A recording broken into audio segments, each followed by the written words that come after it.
The massive council chamber fell silent as the doors slid open. 5 humans walked in with confident steps. They looked small compared to many of the alien representatives, but they moved with surprising calm. 27 different alien species. Watch them closely, some with multiple eyes, others with sensory organs humans couldn't even understand. Christopher Allen led the group. His gray hair showed his experience, and his face remained perfectly composed despite the strange sights around him. Behind him walked Commander Olivia Green, whose military posture and alert eyes missed nothing. 3 other specialists followed them, each carrying data tablets and wearing the blue and white uniforms of Earth's diplomatic corps. Ambassador ZX Terran of the Meridian Conclave leaned toward his assistant. "They show remarkable composure for a species making first contact with the wider galaxy," he whispered. His skin rippled with patterns of purple and blue, showing his curiosity. "Most new species can barely function during their first council session," the assistant agreed. "The Floraxians were physically ill for 3 days. High Counselor Vereen, an ancient being whose translucent body glowed with inner light, raised her forearms for silence. "We welcome the representatives of Earth to the Galactic Council," she announced. Her words were automatically translated through the neural interfaces all delegates wore. "You honor us with your presence." Christopher Allen bowed slightly. "The honor is ours, High Counselor. Earth is grateful for the invitation to join this esteemed body." His voice remained steady, showing none of the awe or fear the council members expected. The formalities continued for nearly an hour. The humans answered questions about Earth's resources, population, and technological capabilities with practiced ease. Commander Green provided details about Earth's defense systems, careful to appear open while revealing only what Earth had already decided to share. "Your species has advanced remarkably quickly," noted Representative Cavall, the Council's chief of security. His reptilian features remained still, but his yellow eyes narrowed slightly. "Especially in military technology." "We've had our challenges," Commander Green replied with a small smile. "Necessity drives innovation." Before Cavall could ask more questions, a commotion erupted across the chamber. 2 delegates, one covered in red scales, the other with metallic skin, began shouting at each other in their native languages. Their translation devices struggled to keep up with their angry words. "The Vorax colony has violated the neutral zone again," shouted the metallic being, a Tellurian ambassador. Light reflected off his skin in angry patterns. "Your mineral extraction ship strayed into our territory first," the scaled Vorax delegate responded, rising to his full height of nearly 9 feet. The council members shifted uncomfortably. These 2 species had been enemies for generations. Even small disagreements could escalate quickly. High Counselor Vereen moved to intervene, but before she could speak, something unexpected happened. Commander Green and Christopher Allen walked directly between the arguing aliens. The other council members gasped. The Vorax delegate could easily crush a human with one hand. The Tellurian's metallic skin contained natural electrical defenses that could stop a human heart, yet the humans showed no fear. "Perhaps we could offer a perspective," Christopher said calmly. "As newcomers, we might see solutions that aren't obvious to those closer to the situation." The chamber went completely silent. New species never involved themselves in council disputes, especially on their first day. Even more shocking was the humans' apparent lack of concern for their physical safety. Ambassador ZX Terran watched carefully. Something in Commander Green's expression caught his attention. When the Vorax delegate had risen to his full height, looking truly dangerous, her eyes had shown a flash of, was it excitement? And now, as the tension decreased, she seemed almost disappointed. High Counselor Vereen used the moment to call for a brief recess. The Vorax and Tellurian delegates were escorted to separate chambers to cool down. The humans returned to their assigned waiting area, talking quietly among themselves. "Did you notice their reactions?" Cavall asked Zextaran privately. The humans seemed almost eager when conflict appeared likely. "Yes," Zextaran agreed. "And when peace prevailed, they masked." Some other emotion? Disappointment, perhaps, Cavall suggested. I will begin monitoring them more closely. When the session resumed, Christopher Allen surprised everyone by offering a detailed solution to the Vorax-Tellurian dispute. He proposed a shared mining operation that would benefit both species, with profits divided based on a formula that somehow satisfied both sides. The council was impressed not just with the solution, but with how quickly the humans had grasped the complex situation. Your suggestion is acceptable, the Vorax delegate finally said. The Tellurian Union agrees as well, said the metallic ambassador. The council members applauded politely. This dispute had troubled them for years, yet these newcomers had resolved it in hours. However, Cavall didn't join the celebration. He was watching Commander Green, whose smile didn't reach her eyes. She glanced at Christopher Allen and gave a small shrug that seemed to say, it was worth a try. What had they hoped would happen? Cavall wondered. The rest of the day proceeded smoothly. Earth was granted provisional membership in the Council, an honor that usually took years to achieve. As the session ended, many delegates approached the humans to express admiration for their diplomatic skills. Later that night, Cavall reviewed the security recordings from the Council chamber. He watched again as Commander Green stepped between the arguing aliens, freezing the image at the exact moment when violence seemed most likely. The human's pupils were dilated, her posture alert but relaxed. She looked like a soldier ready for battle, but not afraid of it. Then Cavall advanced, the recording to the moment when peace was achieved. The change was subtle but unmistakable. A flash of what appeared to be genuine disappointment crossed her face before her diplomatic mask returned. Cavall sent a secure message to High Counselor Vereen. Request permission to begin special observation. Protocol on Earth delegates. Something about these humans isn't what it seems. As he waited for a response, Cavall stared at the frozen image of Commander Green. What kind of species would be disappointed by peace? And what did that mean for the future of the Galactic Council? 6 months passed since Earth joined the Galactic Council. The human delegation had grown to include Daniel Harper, a trade specialist with bright eyes and a quick smile, and Dr. Samantha Reeves, a cultural liaison whose gentle voice masked a sharp mind. They had settled into offices in the massive council tower, adapting to alien foods, strange gravity, and the constant hum of translation devices. Dr. Ilara Tinvas watched the humans with growing interest. As the council's leading xenopsychologist, she studied how different species thought and behaved. Humans fascinated her more than any species she had encountered in her 200 years of life. They continue to show the same pattern, she told Cavall, as they met in her laboratory. Screens around them displayed recordings of human delegates in various meetings. When negotiations become tense or hostile, they become more engaged, more focused. Cavall nodded, his scaled face showing concern. And when peace is achieved without conflict, they mask their disappointment. Not always disappointment, Dr. Tinvas corrected. Her 4 eyes blinked in sequence, a sign she was thinking deeply. Sometimes it seems like frustration, as if an opportunity was missed. Opportunity for what? Cavall asked, but they both knew he wasn't expecting an answer.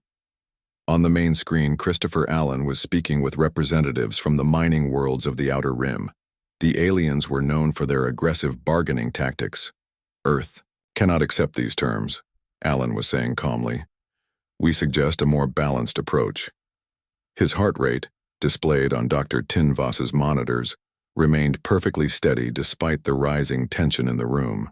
The humans might have a biological addiction to conflict, Dr. Tinvas suggested. Some species produce pleasure chemicals during stress or danger. That would explain much, Cavall agreed, but it makes them unpredictable, potentially dangerous. Soft chime interrupted them. A new message appeared on Cavall's personal device. He read it quickly, his yellow eyes widening. Ambassador Allen has requested Earth's inclusion in mediating the Proxima Centauri dispute, he said. Dr. Tinvas gasped. No species would voluntarily involve themselves in that situation. The Proxima and Centauri have been enemies for centuries. 3 previous mediators have been killed. Yet the humans are eager to insert themselves into this conflict, Cavall said. The council has reluctantly agreed. The situation has grown worse and no one else will attempt mediation. In the human delegation's offices, the mood was surprisingly light. Daniel Harper was reviewing data on his tablet, while Samantha Reeves poured cups of coffee, a bitter earth drink they had introduced to some curious aliens. The council approved our request, Commander Green announced as she entered the room. We'll be heading to the neutral station near the Proxima Centauri border next week. Finally, Harper said, setting down his tablet. Something interesting. Reeves smiled. The Proxima Centauri conflict has gone on for 300 years. Every attempted resolution has failed. That's because no one has tried our approach, Green replied. None of them noticed the small recording device hidden in the ceiling, placed there by Cavall's security team. They don't understand what we're capable of yet, Harper said, leaning closer to Reeves. Maybe the Centauri situation will finally give us a chance to show them. In his security center, Cavall replayed this conversation several times. The words seemed harmless enough, but something about Harper's tone troubled him. What are they capable of that we haven't seen? He asked Dr. Tinvos. Their planet history is still largely unknown to us, she replied. They've shared cultural information, scientific knowledge, but very little about their development as a species. Cavall made a decision. I'm assigning additional agents to monitor the human delegation during the Proxima Centauri mediation. Something tells me we're about to learn much more about our new council members. A week later, the human delegation arrived at Neutral Station 7, a spinning metal structure positioned exactly between Proxima and Centauri territories. The station had been built specifically for peace talks, but its meeting rooms had seen more arguments than agreements over the years. Ambassador Allen led his team with confidence. They carried fewer security devices than most delegations, seeming unconcerned about their safety despite the station's violent history. The Proxima delegation will arrive in 6 hours, the station manager informed them. The Centauri representatives will arrive 2 hours after that. We keep them separated until the formal meetings begin. Thank you, Allen said. We'd like to review the station's layout and security measures. As soon as they were alone, the humans gathered around a holographic display of the station. If things go as expected, we'll need to be ready, Commander Green said quietly. The EDF constellation is positioned 3 light minutes away, waiting for our signal. The Council doesn't know about the constellation, does they? Harper asked. They know we have a military vessel for transport, Allen replied. They don't know its capabilities. Dr. Reeves looked concerned. Are we certain this approach is necessary? The Council might view this as provocative. You've studied both species, Allen said. Do you see any other way to break the cycle? She sighed. No. 3 centuries of hatred won't be solved with traditional diplomacy. Unknown to them, every word was being transmitted to Cavall, who listened with growing alarm. What were these humans planning? And what was the true nature of this Earth vessel, the Constellation? He sent an urgent message to High Counselor Vereen. Request permission to dispatch Council security forces to Neutral Station 7 immediately. The humans may be planning something that could worsen the Proxima Centauri conflict. His message crossed paths with a report from the border. 3 Proxima ships had just been destroyed by Centauri forces. The situation was no longer just diplomatic. It was now a military confrontation. And somehow the humans didn't seem surprised by this development at all. Alarms blared throughout Neutral Station 7. Red emergency lights flashed in every corridor. The station's central command room was filled with frantic activity as reports of the Proxima ship's destruction came in. Ambassador Christopher Allen stood calmly in the center of the chaos.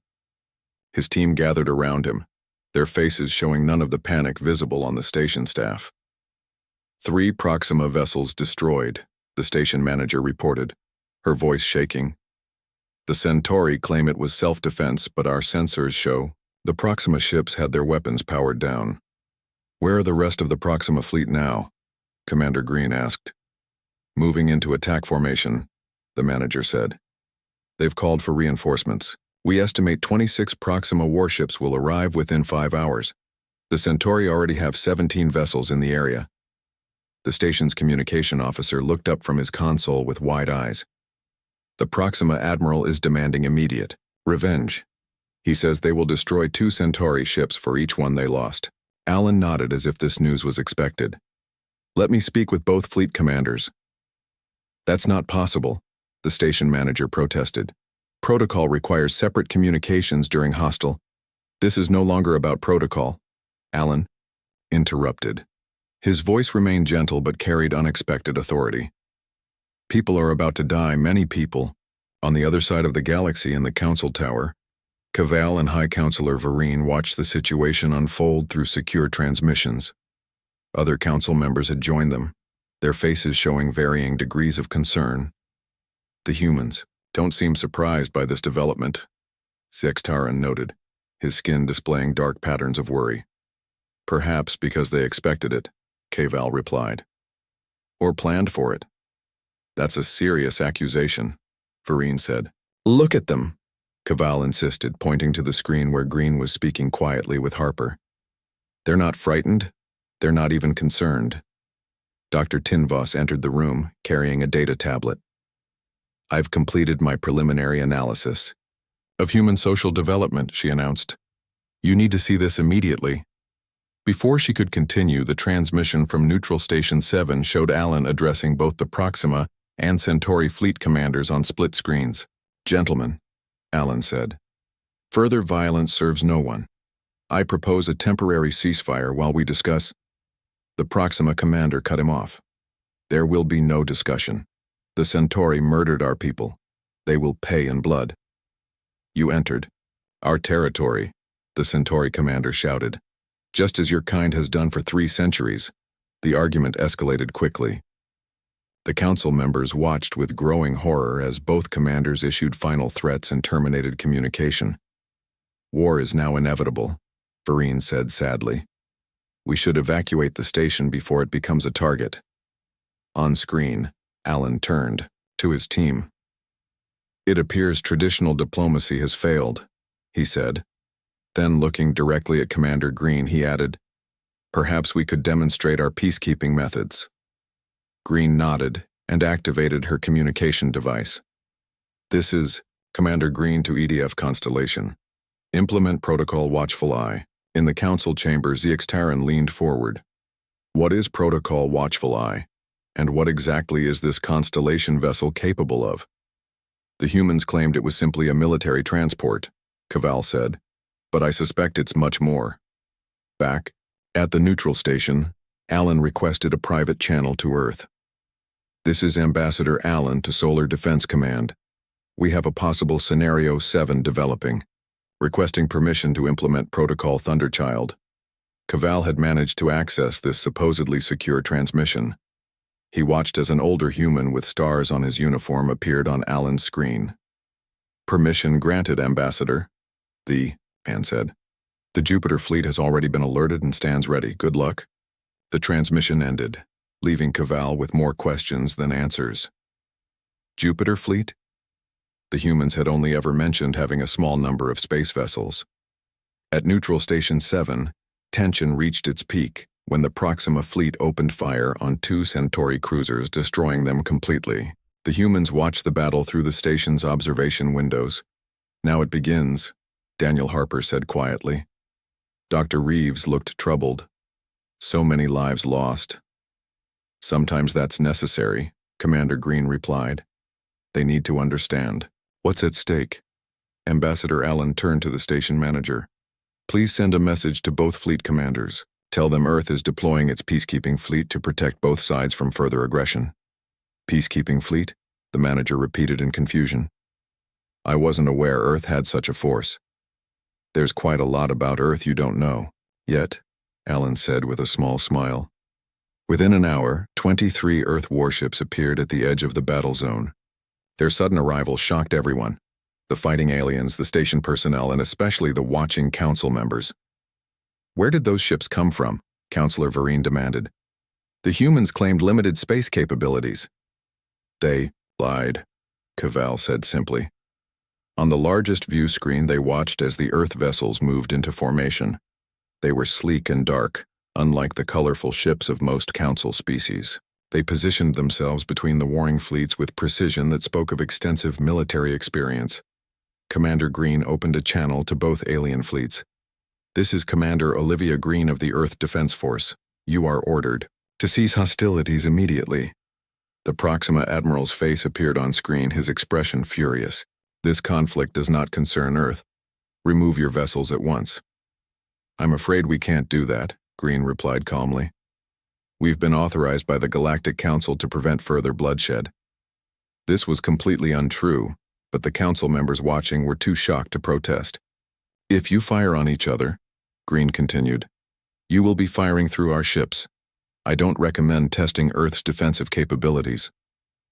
The Earth vessels had created a perfect barrier between the alien fleets. Any attack would indeed hit them first. "This is outrageous," the Centauri commander protested. "You have no authority here." "Perhaps not," Green agreed. "But we do have 23 warships between you and your enemies. That gives us a certain practical authority, wouldn't you agree?" In the council chamber, Dr. Tinvos finally managed to share her findings. "Humans have spent most of their history at war with each other," she explained. "Unlike most council species who evolved through cooperation, humans evolved through constant conflict." She displayed images from Earth's history, armies facing each other across battlefields, massive war machines, cities in ruins. "More disturbing," she continued, "is that their most significant technological advancements occurred during these war periods. They developed space travel as part of a competition between rival nations. Their medical knowledge advanced rapidly while treating war injuries. Even their communication technology grew from military needs." The council members stared at the images in horror. "They're not disappointed when peace is chosen because they want bloodshed," Dr. Tinvos concluded. "They're disappointed because they understand something we don't, that conflict drives their species to excel." As if to prove her point, the observation screens showed the Earth fleet executing a perfect defensive maneuver that no council species had ever seen before. Without firing a single weapon, they had stopped a war that had been brewing for centuries, and the humans looked completely satisfied for the first time since they joined the council. An emergency council meeting was called 3 days after the Earth fleet's intervention in the Proxima Centauri conflict. Representatives from all 27 member species gathered in the Grand Chamber, their voices creating a storm of concerned whispers. High Counselor Vereen raised her glowing arms for silence. "We face an unprecedented situation," she announced. "Earth has deployed military forces without council approval and intervened in a sovereign conflict. They prevented a war," Ambassador ZX pointed out, his skin showing conflicted patterns of blue and red. "The Proxima and Centauri fleets have both withdrawn, using methods we never authorized," Cavall countered, "and with ships they never disclosed possessing." The chamber doors opened, and the Earth delegation entered. Christopher Allen led them, his face composed as always. Behind him walked Commander Green, Daniel Harper, and Dr. Reeves. They had added 2 new members to their team. Analyst Eric Miller, a tall man with serious eyes, and diplomatic security specialist Lisa Carter, whose alert gaze scanned the room continuously. "Ambassador Allen," Vereen said, "you have been called to explain Earth's actions and the presence of your previously undisclosed military fleet." Allen bowed slightly. "High Counselor, Earth intervened to prevent needless loss of life. The situation required immediate action. Your intervention succeeded where centuries of council efforts failed," Zekex Taran said. "The Proxima and Centauri are actually talking to each other. Because they now face a common concern," Cavall said pointedly. "You?" Allen smiled. "Sometimes a common concern can unite former enemies." Dr. Tinvos stepped forward, her 4 eyes focused intently on the humans. "We've been studying your species more closely, Ambassador. Your historical records reveal patterns that concern us deeply." She activated a large display screen showing images from Earth's past. Ancient armies with primitive weapons, modern soldiers with advanced technology, scientists working in military laboratories. Your species has spent approximately 90 percent of its recorded history engaged in warfare, she said. Most council species evolved through cooperation and mutual aid. You evolved through constant conflict. The council chamber filled with murmurs of concern. Many representatives moved slightly away from the humans as if they might be dangerous. Is this true, Ambassador? Vereen asked. Alan nodded. Our history has been shaped by conflict, yes. We haven't hidden this fact. You also haven't fully disclosed it, Cavall said. Nor have you explained the unusual reactions your team displays during negotiations. What reactions? Lisa Carter asked, speaking for the first time. Her voice was calm but carried a hint of challenge. Cavall looked directly at Commander Green. Disappointment when peace is achieved too easily, increased focus and energy when conflict seems imminent. Green returned his gaze steadily. You've been watching us closely. It's my job to ensure Council security, Cavall replied. Your species represents a potential threat unlike any we've encountered before. Eric Miller laughed softly. If we wanted to threaten the Council, we wouldn't have joined it. Dr. Tinvos continued her presentation. What troubles us most is the connection between conflict and advancement in human history. Your greatest technological leaps occurred during or immediately after your world wars. She displayed a timeline showing human technological development. Clear spikes of innovation followed major conflicts. This suggests, she concluded, that humans don't merely tolerate conflict. They thrive on it. Your disappointment isn't from bloodlust. It's because peace deprives you of your most powerful catalyst for advancement. The council chamber went completely silent. Every alien representative stared at the humans with new understanding and new fear. Dr. Reeves stepped forward. Your analysis has merit, Dr. Tinvos, but it's incomplete. Please explain, Vereen invited. Humans don't desire conflict, Reeves said. We've simply learned to use it productively when it's unavoidable. Our history taught us that pretending tensions don't exist only leads to bigger explosions later. Daniel Harper added, We're disappointed by easy peace because we know it rarely lasts. Surface-level agreements that don't address underlying problems just postpone inevitable conflict. Cavall wasn't satisfied. That doesn't explain why you concealed your military capabilities. Earth claimed to have limited space travel technology. We claim nothing of the sort, Alan corrected. We said our first interstellar mission was recent. That's true. We didn't volunteer information about our defensive capabilities within our own solar system. You never asked. And now you want to establish Earth-controlled security zones throughout Council space, Cavall said. He activated a display showing intercepted communications between Earth and its fleet. These contingencies you're preparing for, what exactly are they? Lisa Carter's expression hardened. You've been spying on official Earth communications? As I said, ensuring Council security is my responsibility, Cavall replied unapologetically. The tension in the room increased. Some Council representatives began to leave their seats, moving toward the exits. Alan raised his hand for calm. There's no need for alarm. Earth has no hostile intentions toward the Council or any of its members. Then explain these security zones, Vereen demanded. Explain your hidden fleet. Explain why your people seem almost eager when conflict looms. Alan looked around the chamber, making eye contact with many of the alien representatives. Then he smiled. We didn't deceive you, he said simply. You just never asked the right questions. He nodded to Eric Miller, who activated a small device. A holographic display appeared in the center of the chamber, showing hundreds of small dots scattered across a map of Council space. These are unstable regions within Council territory, Miller explained.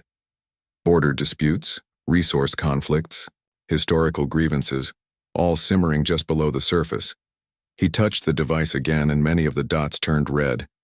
These are conflicts that will likely become violent within the next standard year, based on our analysis of historical patterns. The Council representatives stared at the display with shock. Nearly a third of the dots were red. The Council has maintained peace through avoidance, Dr. Reeves said gently.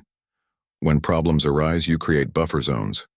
When species argue, you separate them. This works in the short term, but It guarantees eventual failure. Green finished. You don't solve problems by ignoring them. And you believe war is the solution? Cavall asked incredulously. Not war, Alan corrected. Confrontation, addressing conflicts directly. Sometimes that requires a show of force, like our fleet demonstrated. Sometimes it requires letting tensions rise until both sides recognize what they stand to lose. He looked directly at Cavall. That's why we sometimes seem disappointed when peace comes too easily. We know it won't last. The council chamber remained silent as the representatives processed this information. Some looked thoughtful, others disturbed. A few nodded with growing understanding. We have much to discuss, High Counselor Vereen finally said. Ambassador Allen, your delegation is dismissed while the council deliberates. As the humans left the chamber, Cavall turned to Dr. Tinvos. Do you believe them? I believe they're telling the truth as they see it, she replied. Whether their approach to peace is compatible with council methods remains to be seen. Outside the chamber, Lisa Carter spoke quietly to Alan. They still don't fully understand. They will, Alan replied, especially when the Draconis rebellion begins next month. You think they're ready for that level of conflict? Commander Green asked. Alan smiled. They'd better be, because ready or not, it's coming. 2 weeks after the emergency meeting, the council called Ambassador Allen back to address the full assembly. The great chamber was packed with representatives from every member species and many non-member observers. News of Earth's hidden military capabilities and their unusual approach to conflict had spread throughout the galaxy. Allen stood alone at the speaker's platform. His team watched from a special section reserved for them. Commander Green sat with perfect military posture, while Daniel Harper and Dr. Reeves whispered to each other occasionally. Eric Miller studied the room with analytical eyes, and Lisa Carter maintained her security vigil. High Counselor Vereen opened the session. Ambassador Allen, after much deliberation, the Council has decided to hear Earth's full explanation of its philosophy regarding conflict and peace. We request complete honesty. Allen nodded. High Counselor, esteemed representatives, I appreciate this opportunity. Yes, Earth has approached our relationship with the Council carefully. We revealed ourselves gradually, as any prudent species would when joining a new community. He paused, looking around the chamber. But now it's time for complete transparency. Allen activated a holographic display showing Earth's history. Unlike Dr. Tinvos's presentation, which focused on wars, this display showed the periods between conflicts, the growth, the rebuilding, the advancements. Yes, humans have fought countless wars among ourselves, Allen admitted. But look at what followed each conflict.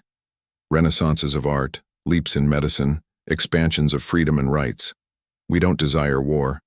We've simply learned that avoiding necessary confrontation only makes the eventual conflict worse. He changed the display to show the current galaxy map with the same red dots, indicating potential conflicts that Miller had revealed previously. The Council has maintained an admirable peace, Allen continued, but it's a fragile peace based largely on avoidance and separation. When disputes arise, buffer zones are created. When species disagree, they're kept apart. This isn't resolution, it's postponement. Many Council members shifted uncomfortably in their seats. These were uncomfortable truths they rarely discussed openly. Humans appear disappointed when simple peace is chosen not because we crave violence, Allen explained, his voice gentle but firm. We're disappointed because we know that surface-level agreements without addressing core problems inevitably fail. We hope to demonstrate better methods. Cavall stood from his seat. By deploying a secret military fleet? By preparing for contingencies throughout Council space without authorization? We displayed our capabilities when necessary to prevent greater bloodshed, Allen replied. As for contingencies, yes, we've been preparing. The Proxima Centauri. Conflict was just the beginning. A murmur ran through the chamber. Allen touched his display controls and the map zoomed in on a section of space near the galactic core. The Draconis systems are preparing for rebellion against Council authority, he said calmly. Within 1 month, They will declare independence and attack neighboring systems that remain loyal to the Council. Chaos erupted in the chamber. The Draconis representatives shouted denials. Other species demanded immediate military action. Security personnel moved closer to the Earth delegation. Alan waited patiently until Vereen restored order. "How could you possibly know this?" she demanded. Dr. Reeves stood and joined Alan at the platform. "We analyzed communication patterns, trade disruptions, and military movements. The same indicators have preceded every major conflict in Earth's history." She displayed data charts showing unusual patterns in ship movements and resource stockpiling in the Draconis sector. "The signs are clear to those who know how to recognize them," she explained. "We've been monitoring similar patterns throughout Council space." "And you chose not to share this information until now?" Cavall asked angrily. "Would you have believed us?" Commander Green called from her seat. "You barely trust us now, with evidence before you." Alan raised his hand for calm. "We're not here to assign blame. We're here to offer a better way forward." He changed the display again, showing Earth ships positioned throughout Council space. "Our fleet is already in position to respond to the Draconis situation and other potential conflicts, but military response is only part of the solution." Eric Miller joined them at the platform, carrying data tablets which he distributed to Council leaders. These contained detailed analysis of every simmering conflict in Council space, along with recommended approaches based on Earth's experience resolving similar situations. "What Earth proposes," Alan continued, "is a new division within the Council. Not just peacekeepers who arrive after violence erupts, but a proactive force that identifies and addresses tensions before they explode." The chamber had grown quiet as the representatives reviewed the data Miller had provided. Many looked shocked at the accuracy of Earth's predictions about their local problems. "Your species confuses me, Ambassador," Zax Terran said, his skin showing patterns of curiosity. "You prepare for war while seeking peace. You seem almost eager for conflict, yet you work to prevent it."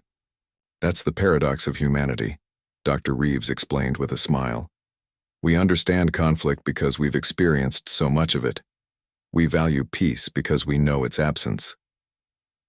And we're disappointed by easy solutions," Alan added, "because our history has taught us they don't last. Lasting peace requires strength, vigilance, and sometimes," he glanced at Commander Green, "a willingness to fight for it." Counselor Vereen studied the humans thoughtfully. "You believe your approach, this paradoxical mixture of war readiness and peace-seeking, is better than the Council's methods?" "We believe it's more sustainable," Alan replied diplomatically. "The Council's approach has created an impressive period of stability, but beneath that stability, tensions continue to build. Eventually, they will erupt, as they already have, in the Proxima Centauri dispute," Green added, "and soon will in the Draconis sector." High Counselor Vereen conferred quietly with other senior council members. After several minutes, she addressed the chamber.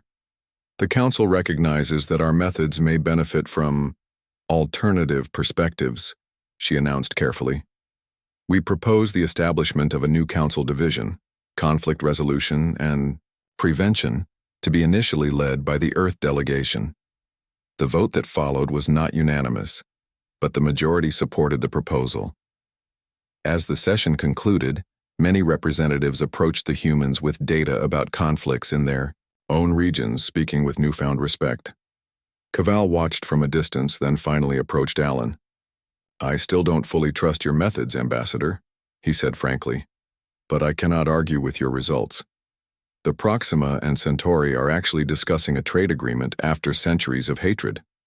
Understanding conflict is the first step to preventing it," Alan replied. "Earth had to learn this lesson through bitter experience. We hope to spare the Council the same pain." "And the disappointment we've observed?" Cavall asked. "When easy peace is chosen?"